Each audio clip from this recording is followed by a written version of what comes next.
you're very wet, you're outside, it's raining. Okay. I have to dry your... Good boy. You went to... you stay outside, hey? That's why you're wet. Okay, clean your feet, please. One more. Round hair in your towel. One more, oh.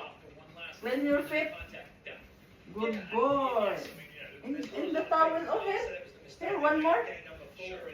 Good boy. Okay. Okay, you can go now to daddy. Don't go inside, ha? If you're away. Umuulan kasi. Okay, good boy now. Finish. Okay, good. Okay, thank you. Umuulan kasi. Thank you for watching. Bye.